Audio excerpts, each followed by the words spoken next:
So why Chicago? Why did I like it so much? I did it a second time. Well, let me tell you. Number one is when people say it's fast and flat, they are not joking. It really is that, and it's a gorgeous city. Personally, I mean, I grew up in Grand Rapids, so I've been to and from Chicago a few times. It's a gorgeous city. I like visiting it.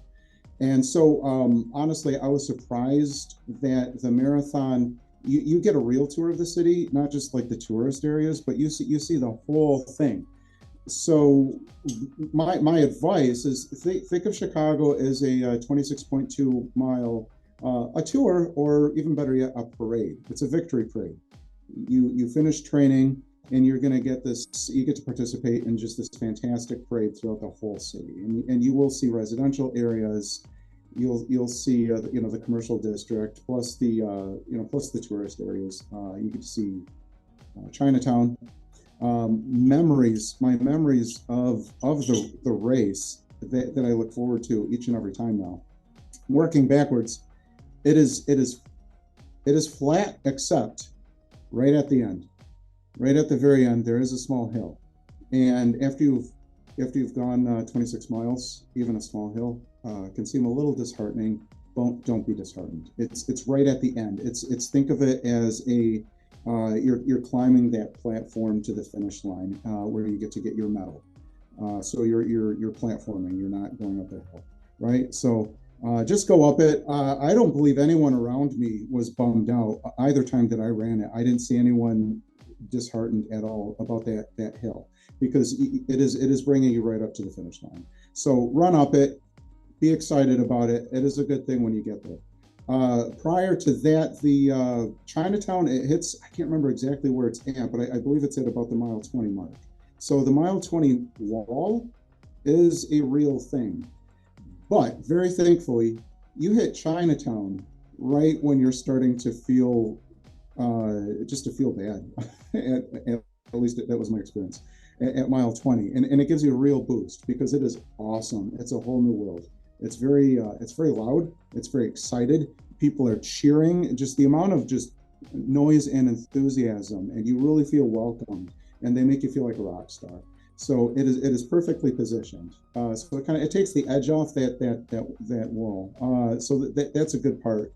Beyond that, going right back up to the finish, it will be crowded, which is awesome. It's going to make you want to run, but be glad that it's crowded, because the temptation will be to start out too fast. You've just been tapering for 2 weeks. You're going to want to run, and you're going to feel awesome, and you're going to feel absolutely at the top of your game. But don't let that come back and bite you. So you're kind of forced to slow down. Don't get frustrated by the crowds. It's absolutely a good thing. It'll keep you at a more healthy pace. But you will feel awesome at the very beginning. You'll be glad that you're there. You'll be glad that you have run it at the end too. So I look forward to doing it again, and I will. And I hope you enjoy it too.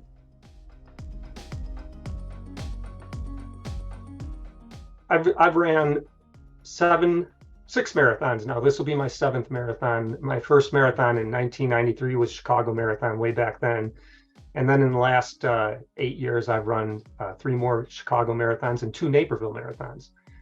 The difference is Naperville marathons were smaller, less fans.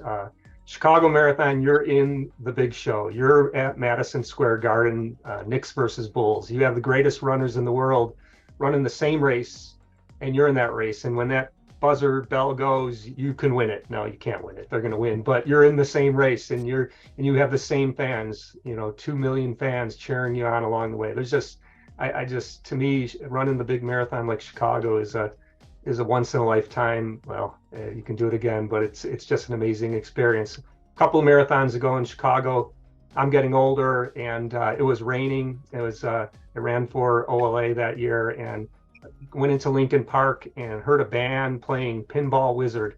And I was looking around at the young people next to me running, and just thinking how blessed I was to be healthy enough to be out there in the rain, running 26 miles with people cheering me on, with some band playing Pinball Wizard. And there's just something about being part of that community of people, of having, yeah, you're one of 40,000 that they're cheering on, but they're cheering you on, they're calling your name out. Yeah, write your name on your, and people call your name out, and you feel important for 4 or 5 hours.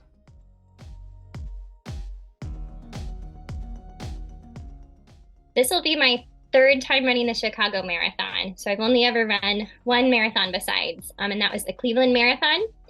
And that was a good first experience, but it also gave me a lot to consider as I would go into the next marathon, a lot with training.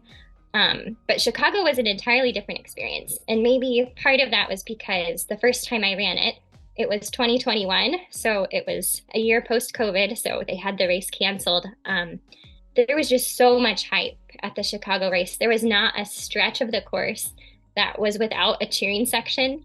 There were so many runners in the race itself, and I really thrive on hype. I'm just really energized by it. So I loved that part about the race. And I loved being involved with Team OLA. That's why I'm here again for the third time. Last year was especially exciting because I was able to find teammates on the course. Our yellow shirts are really helpful. And toward the end, maybe with the last 2 or 3 miles, I caught 2 more of my teammates. And the back of our shirts, the quote that we picked that year was a Therese of Lisieux quote that was, "Since we see the way, let us run together." And it just was like, it manifested itself. We saw the finish line and we all ended up running together. So that was really special.